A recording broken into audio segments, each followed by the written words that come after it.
খড়িমাটি, গিরিমাটি, চন্দন আর সিঁদুর, এই 4 রকম ফোঁটা প্রত্যেক দরজার সামনে এবং ঠাকুরের সামনে দিয়ে সপ্তমীর দিনটা শুরু করতে হয়। শ্বশুরবাড়িতে এসে এটাই শিখেছিলাম প্রথমবার। তারপর থেকে চেষ্টা করি নিজের হাতেই নিয়মগুলো করার। তবে এর মধ্যে আরও একটা নিয়ম রয়েছে। এই গাঁদা ফুলের জায়গায় ট্যাপাটি ফুল বলে একটা ফুল পাওয়া যায়, সেটা দিয়েই দিতে হয়। বেশ সুন্দর একটা ডিজাইন হয়। তোমরা দেখতে পাচ্ছ আগের বছরে ছোট ছোট দেওয়া হয়েছিল, ওই ফুল দিয়েই দেওয়া হয়েছিল। এবারে যেহেতু পাইনি, গাঁদা ফুল দিয়েই কাজ চালিয়ে নিলাম। হ্যালো এভরিওয়ান, আমি প্রিয়া। আমার নতুন একটা ব্লগে তোমাদের আরও একবার স্বাগত। দিনটা ছিল মহাসপ্তমীর দিন। সকাল সকাল আমি আমার নিয়ম নিষ্ঠা করে ব্রেকফাস্টে বানিয়েছিলাম পাস্তা। দিনেও রান্না বান্না করেছিলাম, তবে খুব শর্টের ওপরে। সন্ধেবেলায় একদম ঠাকুর দেখতে বেরোচ্ছি, আর তোমাদের সাথে নিয়েও যাচ্ছি।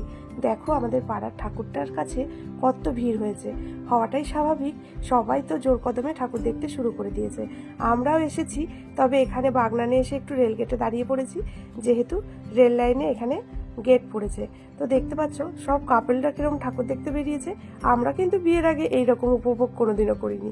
তো যাই হোক, এখন কিন্তু ঘুরে সেইটা পুষিয়েই নিই। এত পরিমাণে আমরা ঘুরে বেড়াই, কি আর বলবো। তোমাদের সাথে তো শেয়ার করি। তোমরা কে কে এইরকম এনজয় করেছো একবার বলো তো। তো চলো, সপ্তমীর দিনে এসে গেছি প্যান্ডেলের সামনে, তবে এত ভিড়। আর সেদিন ছিল ভীষণ গরম, একদম আমি বললাম এত লাইন দিয়ে দেখা যাবে না, চলো অন্যান্য যেগুলো ফাঁকা রয়েছে সেখানে যাই। এখানে চলে এসেছি নবারুণ সঙ্গে। এখানে করেছিল একটা ভুতুরে বাড়ি, তো সেখানেই ঢুকলাম চকোকে নিয়ে। মনে ভাবছিলাম ও ভয় পাবে, তবে প্যান্ডেলের ভেতর তেমন কিছু ভয়ানক ছিল না। দেখো এখানে স্ক্রিনের মতন করে দিয়েছে, সেখানেই কিছু ভয়ানক ছবি ছিল আর কিছু সাউন্ড সিস্টেম ছিল ভুতুরে ভুতুরে।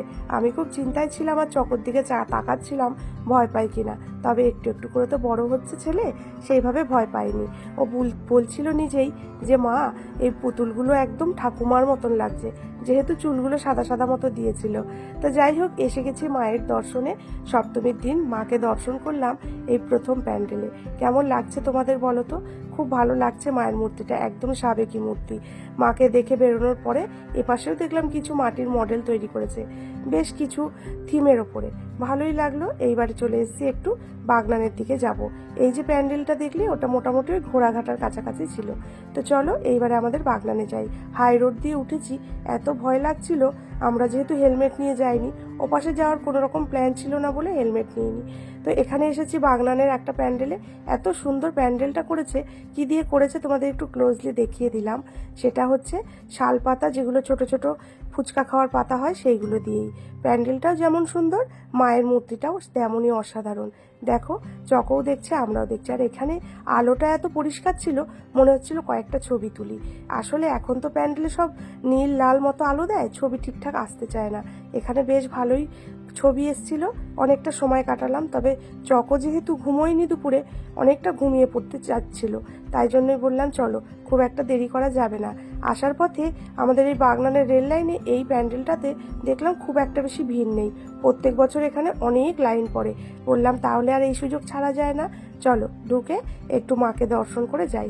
এখানেও অপূর্ব মূর্তি হয়েছিল, তোমরাও তো দেখলে, বলো কেমন লাগলো জানিও কিন্তু। চলো এবারে বাড়ির দিকেই যাব। বাড়িতে ফেরার পথে অনেকগুলোই প্যান্ডেল ছিল, তবে আজকে আর সেগুলো কোনোটাতেই ঢুকিনি, কারণ চকর অনেক ঘুম পেয়ে গেছে, ওকে নিয়ে শোয়াতে হবে। তো চলো আজকে আমরাও বাড়ি ফিরছি, আর ভিডিওটা এখানে শেষ করছি। দেখা হবে আবার নতুন ভিডিওতে। ততক্ষণ তোমরা ভালো থেকো, সুস্থ থেকো। আজকের জন্য টাটা।